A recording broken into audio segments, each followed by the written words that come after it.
Oi, gente. Então, eu tive a ideia de ler esse livro que tem um pouco sobre a história de Gyaro, porque muita gente me pergunta, tipo, onde eu acho conteúdo Gyaro pra assistir, pra ver, e a gente não tem muito conteúdo em português, né?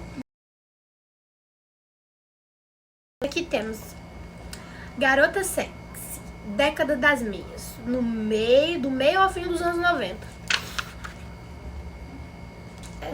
Toco Shibuya, 1996, um ano antes de eu nascer.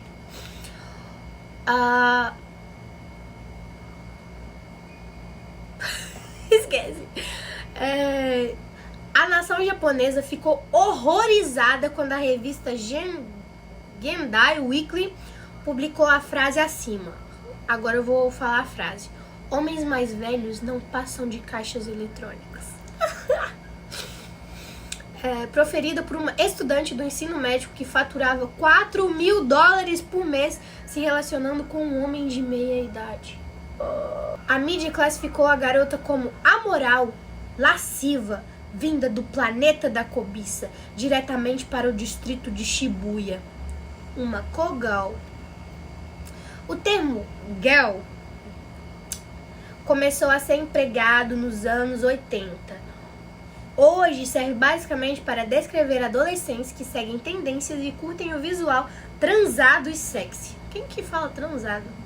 Ko vem de Kodomo, criança, enquanto tribos do passado, como a Sukeban e as Ladies, tentavam romper padrões sociais agindo agressivamente, aparentando ser mais velhas do que realmente eram, as Kogels seguiram na direção oposta. Exibiam juventude, abre parêntese, uniforme escolar funcionava como um certificado de autenticidade da idade, fecha parêntese.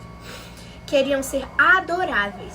Para isso, gastavam fortunas em acessórios da Hello Kitty, adesivos, animais de pelúcia e enfeites de cabelo. As peles eram morenas, à base de bronzeamento artificial, resultado das idas frequentes aos salões de beleza.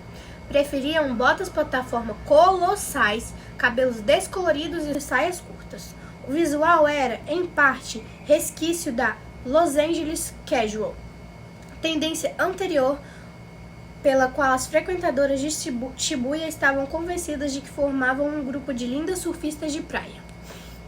As meias folgadas, imagem hoje totalmente associada às adolescentes nipônicas, foram originalmente criadas para o uso com compridas botas de chuva.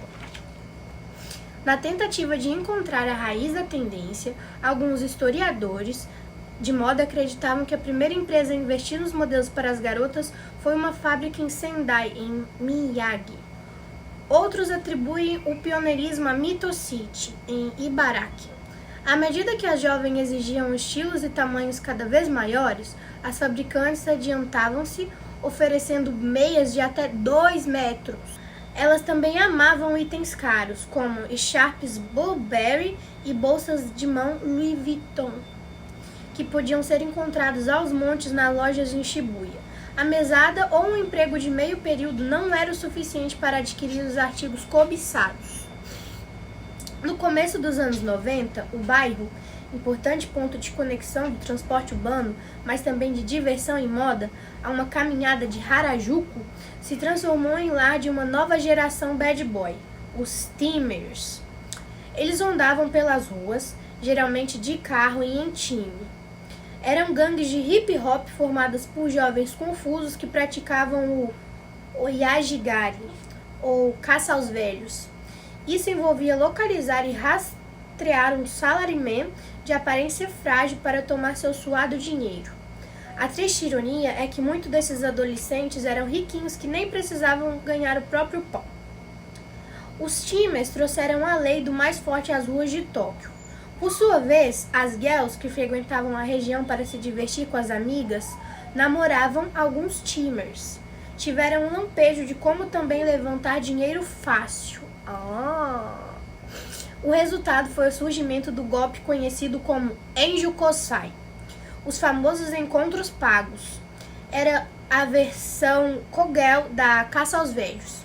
O objetivo era encontrar o alvo, geralmente um homem solitário com muito dinheiro, e capturá-lo.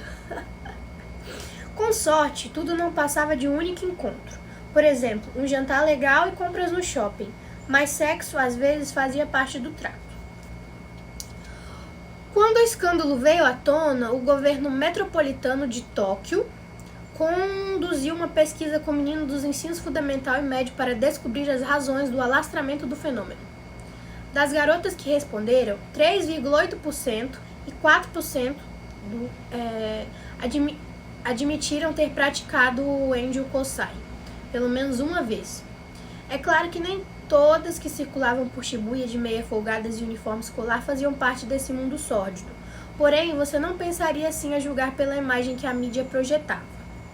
Filmes de cowgirl como Love and Pop e Bounce Cowgirls, além de seriados de TV, foram lançados em larga escala. Enquanto isso, jornais e revistas relatavam histórias vergonhosas de encontros pagos, que se espalharam por todo o país com espantosa regularidade nos anos seguintes. Os próprios jornais e revistas, aliás, tiveram grande responsabilidade pela propagação do Enjo Kosai. As moças de Shibuya também viraram alvo dos intelectuais. Um especialista da Shuo University deduziu que a subcultura era resultado de diversos fatores sociais. Atualmente, cerca de 10 anos após o surgimento da moda, quase todos no país adotam os hábitos pioneiros das adolescentes colegiais em relação aos celulares. Mas, enquanto passavam pela análise microscópica da sociedade, as prepulsoras começaram a sair de cena, assim como ocorreu com as gerações anteriores. Muitas simplesmente cresceram, ingressaram na faculdade e começaram a trabalhar. Outras descobriram que o visual super bronzeado afastava os garotos da mesma idade. Algumas ficavam assustadas com a violenta campanha de limpeza de que foram alvos, liderada pelo submundo do crime, temeroso de que os encontros pagos reduzissem a procura por prostituição. As escolas também contra-atacaram, banindo as meias folgadas. Outro prenúncio da derrocada aconteceu em 1999, quando a indústria de cosméticos começou a oferecer um novo estilo, rostos brancos, cujo apelo prometia a felicidade eterna. Tendências e modas podem mudar, mas o espírito meigo e grosseiro do movimento continua a assombrar as ruas de Shibuya e, na verdade, continuará sempre que itens e acessórios coloridos de marcas famosas forem objetos de desejo. Desculpa, gente, a minha má leitura. Perdão.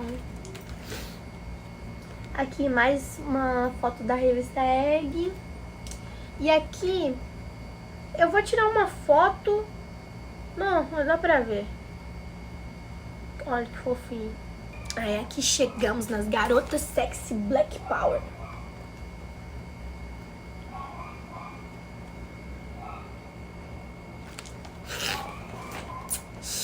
Final dos anos 90 ao início dos anos 2000. As garotas estão com o rosto preto. Não há descrição melhor. Escureceram drasticamente a cor do que já foi uma bela pele com as viagens frequentes ao salão de beleza. Entopem-se de produtos baratos para bronzeamento encontrados em farmácias ou, no desespero, aplicam as boas e velhas graxas de sapato. Círculos brancos ao redor de boca e olhos, feitos com cremes faciais, aumentam o efeito. O aspecto é um mix de chocolate de ser humano com urso panda.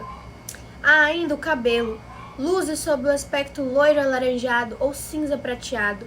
O estilo é conhecido como super descolorido. As ruas de Shibuya foram palco de modas de estilos extremos, mas nada tão agressivo quanto as excentricidades das gonguro, que na linguagem Gao significa literalmente rosto negro. O termo, usado para definir a primeira geração do gênero, fazia alusão às faces super morenas. O prefixo gon foi incluído quando o visual começou a extrapolar a barreira do senso comum. Concordo também, né?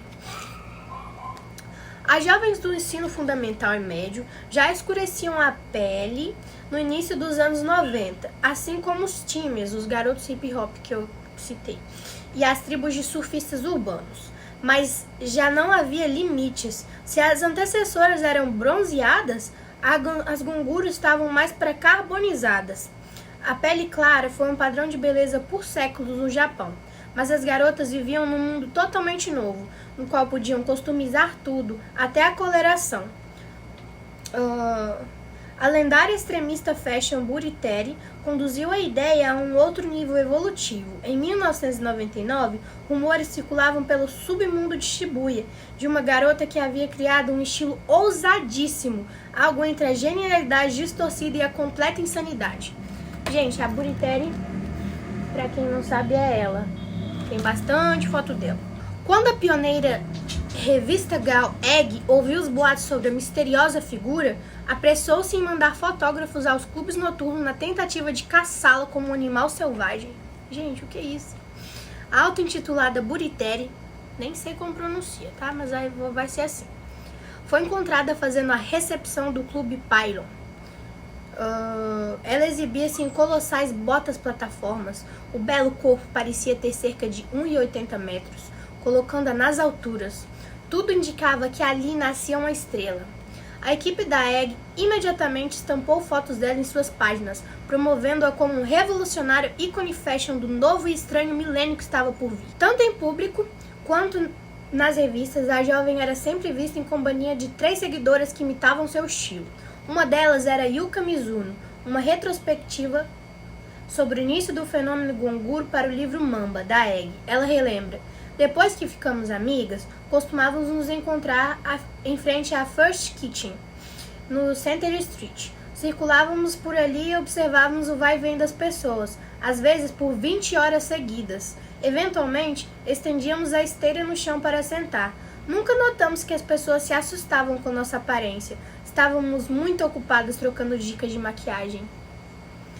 Quanto mais as meninas escureciam a pele, mais difícil era encontrar a base certa para manter o visual. Felizmente, a guru Buri-Terry tinha a fórmula. Aí aqui fala, gente, a base que ela usava. Buri-Terry nunca mostrou o rosto sem maquiagem. Mesmo quando íamos a uma festa e dormíamos fora, a única coisa que ela tirava eram os cílios. Depois de uma ducha, ficava de 2 a 3 horas no banheiro se maquiamos. Tínhamos de esmurrar a porta caso quiséssemos fazer xixi. Sou muito tímida para mostrar meu verdadeiro rosto, era a resposta da líder Gonguro. Para ela, a maquiagem era uma forma de esconder a personalidade naturalmente tímida e inibida. Gente, eu me sinto assim. Aí aqui tem mais foto.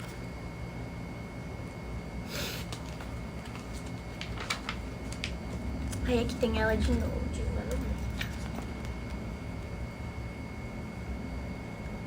Em 99, a Egg era a bíblia da girl em busca de estilos malucos. Buri-Terry e companhia, que haviam trabalhado como modelo no salão de bronzeamento Black em Shibuya, viraram ícones da nova subcultura. Elas inspiraram uma surreal corrida armamentista entre adolescentes para criar os visuais mais extremos e inimagináveis. As já escandalosas saias encurtaram mais ainda. As roupas tinham sempre cores primárias brilhantes. Nos pés, botas plataformas ou sandálias anabelas gigantescas. Pintar sozinho o rosto de preto era considerado suicídio social. As Gonguro estavam se unindo e tornando o movimento jovem cada vez maior. Em 2001, o sociólogo Tadahiro Kuraishi, professor no departamento de fez um estudo em Shibuya para analisar a ascensão e queda do estilo. Nesse trabalho inovador, ele cita o senhor Shirazushi, proprietário de uma loja de itens havaianos, muito populares entre as garotas. O comerciante fez as seguintes considerações a respeito do que seduzia as garotas. A música negra fez a cabeça dos surfistas e migrou para os clubes noturnos. A cultura hip-hop começou a influenciar os jovens e o desejo de realmente se tornar negro aumentou. Mas os estilos de maquiagem mais extremos para deixar o rosto dessa cor surgiram para que as garotas se destacassem nos clubes lotados e aonde mais quisessem. Bem ou mal, era justamente isso que as Gonguro buscavam, chamar a atenção. Todos os dias, amigos que a encontravam casualmente nas ruas ficavam ao mesmo tempo escandalizados e repugnados com aparências. A mídia as batizou de Amamba, referência ao antigo conto popular sobre uma bruxa nojenta que vivia nas montanhas. Ao mesmo tempo em que as adeptas começavam a ser evitadas e até mesmo temidas, Buri-Terry e Gang atingiam o estrelato. A mídia chamava-as de Ganguro San-Yodai, algo como as 3 irmãs de rosto negro. Elas chegaram a aparecer com regularidade num programa de auditório matutino, O caso de amor mútuo, no entanto, durou pouco. A mídia queria rotular-nos. A mídia queria rotular-nos de garotas porcas, relata Mizuno, o que não era absolutamente verdadeiro. Gastávamos horas no banheiro fazendo as maquiagens e nos arrumando. Fazíamos muito esforço para ter aquele visual. Depois vieram as mentiras de que éramos prostitutas, que tínhamos AIDS. Nada disso era verdade. Por causa do nosso estilo, não tínhamos parceiros. Duas da San Kyodai eram colegas de classe. Ataques por todos os lados e a necessidade de se concentrarem nos estudos fizeram com que abandonassem o movimento. Mesmo as líderes se aposentaram antes do tempo, quando os rostos negros ainda ganhavam as multidões nas ruas. Os salões de bronzeamento, que disseminaram durante o auge da onda entre 1998 e 2000, passaram a recusar crianças até da terceira série. Vários fatores levaram a EG a encerrar atividades em 2000, pouco depois de tê-las retomado. A fotografia da capa da última edição trazia uma imagem inesquecível de Buritelli vestida de Barbie. Ela é arremessada de um canhão, uivando, tal qual um morcego vindo do inferno. Após a sessão, tirou a maquiagem pela última vez. Jornais e revistas como My Niche Daily divulgaram a dramática transformação. A líder disse posteriormente: decidi abandonar o visual, não por reação da família, mas pelo modo como as outras pessoas olhavam para mim. Eu poderia estar sentada em algum lugar, um adulto se aproximaria e apontaria o dedo gritando coisas como sua barata ou repugnante. Eu e minhas amigas decidimos virar adultas que jamais se importariam com a aparência e o sentimento das pessoas, o que me ajudou a ficar realmente forte, contou. Na última vez que foi vista, a ex-ícone da juventude nipônica trabalhava numa loja de roupas. A cor da pele tinha mudado de um extremo a outro, estava totalmente branca. Na primavera de 2021, o visual Gonguro havia morrido. Sem as clientes regulares, vários salões de bronzeamento fecharam as portas. Os que restaram formaram uma associação para promover os benefícios da técnica, na tentativa de reparar os danos à imagem provocados pelas ex-frequentadoras. De qualquer forma, a tribo deixou alguns legados que não podem ser ignorados, como a destruição das barreiras entre sensualidade, feiura, glamour e decadência. Tira a parte da feiura, né, gente? Aqui tem mais um mapinha.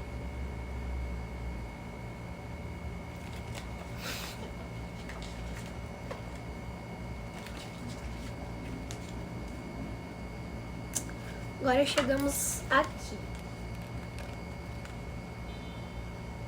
Início dos anos 2000 até hoje. Ano 2022. 2002. Muita gente pensou que após o fim do visual doidão, blackface, das Gonguro em 2001, o juízo das adolescentes de Shibuya voltaria ao normal. Não. Ainda me deparo com o que parecem ser garotas comuns nas ruas, mas elas estão totalmente imundas, revelou o editor-chefe de um jornal comunitário para a revista de cultura japonesa. Não sei se estão assim porque não voltam para casa ou se simplesmente não tomam banho. Uma delas estava sentada na margem da estrada com a calcinha à mostra. Tinha uma cor marrom horrível. Estava lá, olhando o ar feito um zumbi. Torrando todo o dinheiro em clubes noturnos, karaokês, bichinhos de pelúcia e fotos adesivas, algumas delas simplesmente decidiram não voltar mais para casa. Começaram a viver nas ruas da cidade com solidários amigos fedorentos, deixando de lado qualquer tipo de higiene básica. Enquanto despediam tempo e grana na busca incansável pelo prazer, abandonaram não apenas os estudos, como também o resto da sociedade. Em que diabos afinal pensavam? Essa figura, espécie de anjo sem asas, chamava-se Ogal. Ogel? É Ogal ou Ogel? Alguém me responda. A letra O deriva do caráter japonês para sujo. Incluí-lo pode também deixar a palavra com duplo sentido, honrosa e bonitinha. Elas acreditavam ser as duas coisas, porquinhas e adoráveis. Eu sou assim, gente. Mesmo que poucos fora dos seus grupos fétidos se atrevessem a abraçá-las. Gente.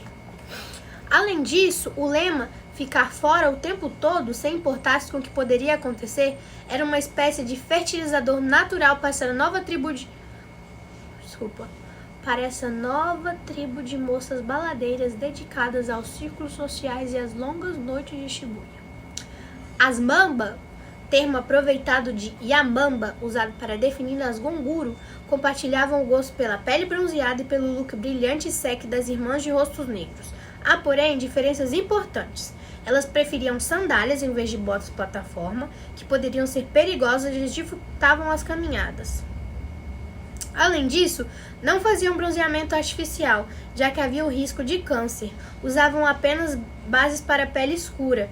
Como se não bastasse, optavam pelas extensões de cabelo tingidas de pink e eram doidas por acessórios super fofos. Chinelos da Hello Kitty, bolsas em formato de rosto de personagens, chaveiros parecidos com o de vitrine de loja de brinquedo. Adornavam também as faces com adesivos de estrela, arco-íris e smile. Se, em alguns aspectos, era uma espécie de Amamba menos radical, a nova gangue aumentou absurdamente a obsessão pela dança para, além de trance e Eurobeat. Em 2003, excluídos, os garotos da noite começaram a imitar o estilo Mamba. Batom, bronzeamento de pele, extensões multicoloridas, adesivos faciais e enfeites até o último fio de cabelo. Com isso, ganharam o título de Center Guy, jogo de palavras em alusão à rua Center Street. No ano seguinte, um desses adolescentes confessou ao jornal Japan Time: "A vida dos homens é muito tediosa. Ai, coitados. Não nos maquiamos nem nos vestimos bem. Se pudesse nascer de novo, gostaria de ser uma garota. Trabalharia numa loja de roupas. Agora que eu ando assim, é muito mais fácil fazer amizade. É divertido, sabe? O único jeito de ter a atenção delas é imitando-a." A renascida revista Egg, antes consumida só pelas meninas, passou a publicar a Men's Egg, com dicas de cabelo e maquiagem para os exigentes Center Guys. Ambos os sexos estavam tão parecidos que já era difícil distinguir qual versão da Egg se estava folheando. Rapazes e raparigas começaram a competir pelas mesmas roupas, especialmente itens da loja Alba Rosa. À medida que o visual dos rapazes se aproximava dos dela, as mambas começaram a tirá-los de cena, com uma inovação que influenciou incontáveis subculturas japonesas desde então. Em fóruns de discussão na internet acessíveis apenas via telefone celular, às portas fechadas e em matinês, elas se reuniam em grupos só de meninas, as Girl Circles, ou Gyalza, Gyarusa. Baseadas em clubes escolares que floresceram nos anos 80, as Gyalza dominavam as baladas, festas alcoólicas, viagem pelo campo e até mesmo coisas comuns, como ver o desabrochar das cerejeiras. O sexo oposto podia se infiltrar, mas era proibido ser associado. De acordo com o jornal Shibuya Zeikai, 90% das adolescentes que vinham para o distrito pertenciam a um Girl Circle e tinham na Center Street a base de operações. Aqui fala os pontos de encontro, então eu vou pular essa parte. E aqui tem um desenho super fofo de um casaco alba rosa. E aqui tem a minha querida, linda diva Capitã Angelique. Gente, não sei como pronuncia, tá bom? O maior dos círculos girl, ainda ativo. Eu não sei de que ano que é essa revista, tá, gente? Foi originalmente criado por e para as Mamba, em 2001. Mas como em toda evolução imperfeita e adaptativa de um estilo mutável para o outro, a tribo sofreu influência das gonguro. Gente, eu acho isso aqui... vai dar até vergonha de ler, mas eu vou ler, tá? Regra número 1. Ir a um salão de bronzeamento 4 vezes por semana. Regra número 2. Ser má, forte e de gonguro. 3. Ser totalmente negra a ponto de não poder ser vista num clube noturno.